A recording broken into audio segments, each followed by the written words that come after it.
Buenas tardes, Guaroa, Uñas, Rendil, ¿cómo estamos? ¿Cómo te sientes? Muy bien, con ustedes aquí más. Ay, a mí me encanta estar contigo, porque contigo es arte, cultura, conocimiento, ciencia, solidaridad, fraternidad, dominicanidad. Tú representas tantas cosas lindas para mí y para tantos dominicanos que te conocemos y valoramos tu gran obra que tú has hecho tanto en el ámbito profesional como cirujano plástico y ahora en estos últimos tiempos que te has dedicado a las pinturas. Aquí puedo ver esta obra. Esto tú me dices qué representa esta obra aquí. Esa obra viene siendo una representación de una foto que conseguí de un bisabuelo mío. Ese hombre vivía en San Cristóbal. Ese es Juan de Dios, Juan de Dios, Renville Juan de Dios de Renville. Lille. Renville de Lille. Tú lo representas con una gran dignidad a este Ese señor, señor era como un gran pensador, ¿no? no, ese señor era talabartero. Era talabartero. Que talabarteros son, pero en esa época hacían belleza de silla, de montar, de tanto para mujeres como hombres. Ese es el papá de Pedro Renville, Oh, que hay en sí. la calle San Cristóbal. Ese era tu abuelo, don Pedro Renville. Don Pedro Renville era mi abuelo y el que me cogió por 5 años, que fue que estuvimos juntos y andaba conmigo por arriba y para abajo. Ok, aquí veo a papá Lemba. A Sí. Lemba, que Lemba está en el Museo del Hombre Dominicano, Lemba. Es uno de los primeros héroes. Allí vemos a Enriquillo y otras obras más. Hoy es 24 de septiembre, Guaroa. Tú fuiste un joven también revolucionario, un hombre de la academia, de la UAS. Y tú fuiste presidente de la Federación de Estudiantes Dominicanos, de la Federación, la FED. Es decir, que en ti se resumen tantas historias. Esa gran bibliografía que tienes de todo conocida. ¿Qué significa este día, 24 de septiembre del 2024? ¿Qué te recuerda? Bueno, tú estabas recordando, porque yo no guardo mucha memoria en ese sentido, de que hoy fue que mataron, de cómo fue que mataron a mí,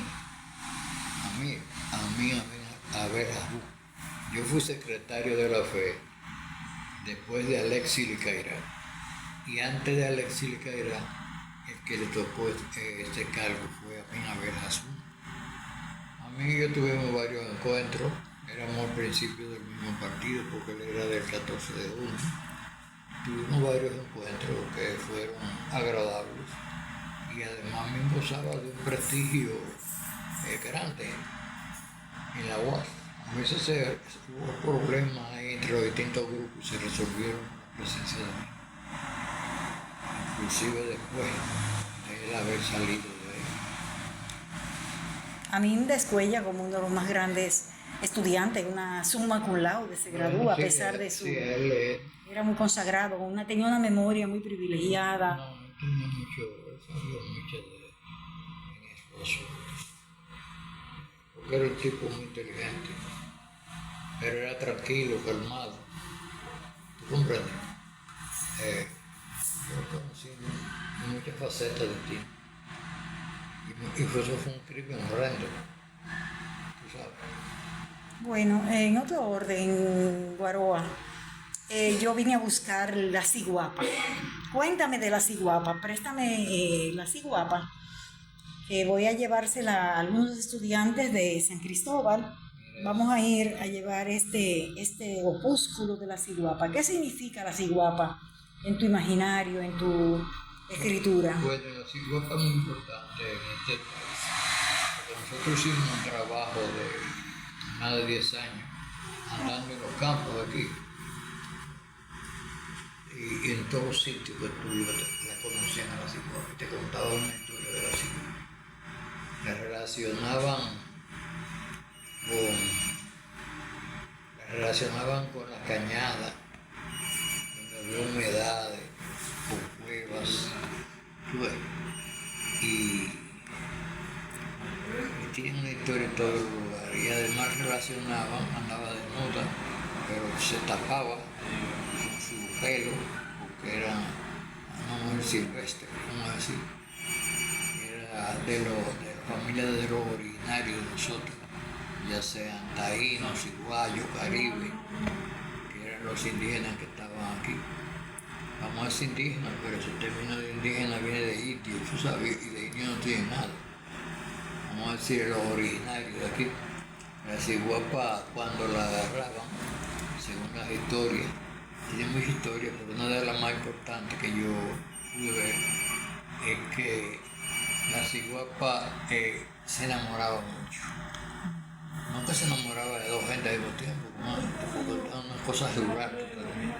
Se enamoraba mucho, estaba muy relacionada con la naturaleza, estaban todos los aborígenes, porque la naturaleza tiene su filosofía, ¿entiendes? A propósito de eso, ahora mismo hay un muchacho de San Cristóbal que está haciendo un trabajo fantástico en la parte sur de la cordillera central, que se llama Bianco Martínez. No me digas, Bianco Martínez. Bianco Martínez hizo como 5 o 6 escritos sobre el uso del acordeón, en la cordillera central. Okay. Hayan habido alcaldes hasta de 11 comunidades que tocaban el acordeón. Entonces hay una relación entre el acordeón y la música del ambiente. Sí, entonces está muy relacionada a esa zona precisamente del Cibao, ¿no? No, de este lado. De este lado. Sí, de este lado. Está relacionado con la mata de Farfán, todos esos lugares. Que Bianco ha trabajado mucho y se sabe. Y ahora hay una revista que tiene el Banreserva, que se llama Reserva, la revista, y tiene de Bianco como 30 y pico de páginas, nada más que hablando de eso y tomándole fotos a esos músicos de ahí, que son músicos que no saben de música clásica, nada de eso, pero que son músicos naturales, que han relacionado el acordeón a su hábitat. Okay. Es muy interesante. Yo sé que tú has trabajado mucho toda la mitología, esas mitos sí, y nuestro... La mitología, el mito, yo comencé a trabajar el mito porque me interesaba, porque la creatividad de la gente, siempre pensaba en la que si guapa, todas esas cosas, con los pies al revés, que tenía los pies al revés, los dedos para atrás y el talón adelante, pero la de guapa y ese tipo de cosas me interesaban mucho, porque ahora mismo me estuve informando, ¿no? Estudiando el asunto de la filosofía de la mitología. La filosofía de la mitología. La mitología está relacionada con la filosofía. ¿Te entiendes? Está relacionada con la historia. Porque busca el momento histórico en que se crearon los mitos. Entonces tú te lo explicas. Claro. ¿Me entiendes? Por ejemplo, la ciguapa quería, el problema de la ciguapa era que la fecundaran, la fecundada. Y eso viene precisamente cuando hay una disminución del número de gente de su casa, por la erupción de los extranjeros, los españoles, que venían siendo los extranjeros, y los invasores de este territorio que tenían sus reglas, porque sin reglas no se vive. Así es. Tenían sus cosas. Entonces la ciguapa siempre quería ser fecundada. Yo entiendo, a mi mente me viene a la cabeza que la ciguapa es la última, vamos a decir, táctica, lo hacía para tratar de proteger su raza del exterminio. Okay. De ahí que tú te pones aquí en Santo Domingo, 20 años atrás, hubo muchísimas casas que te hablaban de que la familia descendían de ahí. Ajá. Y aquí porque no se hacen los trabajos, se han hecho estudios de eso, de ADN. Sí. Pero hay mucha... Y dicen que tenemos, en el ADN nuestro hay elementos. Y uno no se da cuenta. Y uno no se da cuenta. Desgraciadamente. Entonces han sobrevivido nada más con los nombres. Sabes que los nombres, Hamaca, ¿entiendes? Yaguato, todos esos son nombres que tienen una relación con la historia. Bueno, Guaroa, para mí siempre es un placer inmenso compartir contigo.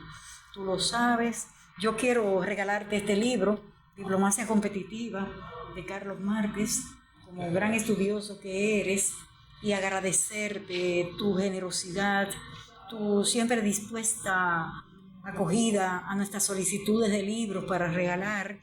Vamos a ir el jueves, vamos a ir a la escuela de doña María Victoria y vamos a entregar estos libros de La Ciguapa y El Niño y el Bicornio. Haznos una breve sinopsis de lo que trata, que trata de la infancia de Trujillo y de lo que significó este libro, pero brevemente, sí, porque tú sabes que... El Niño y el Bicornio era el sombrero que tenía dos, por eso se llama bicornio. Como dos picos. Sí, que tenía dos, algo así, que lo usaba mucho la tropa nacional. Pero también lo usó Lilis. Lilis usó el bicornio, ¿no? Pero Lilis y Trujillo venían siendo dos personajes muy parecidos en algunos aspectos. Pero Lilis era un combatiente, un guerrero de la restauración, un hombre que el mismo Luperón lo propuso. Sí, claro. Y después se convirtió en un tirano. Pero, y además te voy a decir, Lilis es el único presidente que era bachiller, que tú presidente de ti. Sí, era políglota, sabía inglés, sí, francés, y enamorado de él también. La gente cree que Lilis... Ajá, no es ningún patán, ¿no? No. Era un hombre que estaba más adelantado. Y sabía cultivarse, tenía, sí. Entonces, fíjate, lo usaba. Eso es cosa del poder. Eso de estar adornándose tanto. Fíjate, sí, que a Trujillo le decían chapita. Sí. También, porque se chapita. Y eso se usa mucho en todos los países del mundo. Principalmente los militares son muchos de esos adornos. Bueno, pues muchísimas gracias, Guaroa. No te tomo más tiempo. Muchísimas gracias por tu acogida. Que tengo la orden todo el tiempo, o sea posible. Y de San Cristóbal hay que hablar, porque San Cristóbal se llamaba la partida de los ingenios de Nigua, ¿sabes? Y la historia de San Cristóbal es una de las historias más interesantes que hay en este país. Así es. ¿Verdad? Así es. Sin embargo, no. Un pueblo que surge de los años de 1400, 1500. Entonces ya tú sabes. Es mucho lo que se puede hablar. Sí, se puede hablar mucho. Y se puede rescatar muchas cosas. Y ese padre es el padre Ayala que viene desde La Vega y funda la iglesia, ¿no? Pero el padre Ayala después estaba con anexión a España. Ah, él era anexionista. Él era anexionista. Pero en San Cristóbal, según me contaban la gente que se murieron hace muchos años, cuando la restauración dejaban el pueblo vacío y se iban a los campos donde tenían parientes, porque la gente que vivía en el pueblo tenía su familia, muchísimas familias alrededor. Exacto. Por ejemplo, los Santos y los Luna, esos se iban para Ingenio Nuevo. Eran la familia de tu madre, ¿no? Sí, la gran maestra sí. Guarina Renvil de los Santos, que hizo un libro de historia de la educación y que también tuvimos en San Cristóbal el privilegio de contar con la visita de Eugenio María de Hostos y que quedó sorprendido por el nivel de desarrollo de la educación en ese tiempo. Había como 6 escuelas en una época en San Cristóbal. En San Cristóbal es un sitio muy interesante.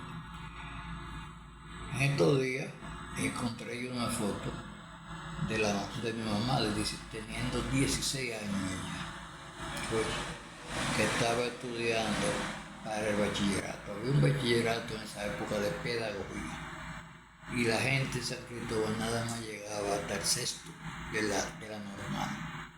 Pues, y después fue el papá de un señor que yo conozco, somos muy amigos, pero ahora me olvidó el nombre, que lo mandaron para allá para que hiciera el cuarto, para que la gente pasara del tercero al cuarto.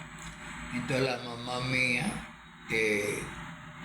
la mandaron de San Cristóbal para acá, igual que a esta señora Porfirio Domínguez, el doctor, la profesora que era directora de la escuela pública. De la escuela pública de San Cristóbal. Sí. No la recuerdo, ¿no? Sí. Directora, doña Andrea Santaella. No, de la escuela pública. Peña Nina, la Sí, señora sí. la señora Nina. La señora Nina. La señora Nina, sí, Esa que fue una señora señora que que era- duró como 100 años. Sí, Ujú. sí.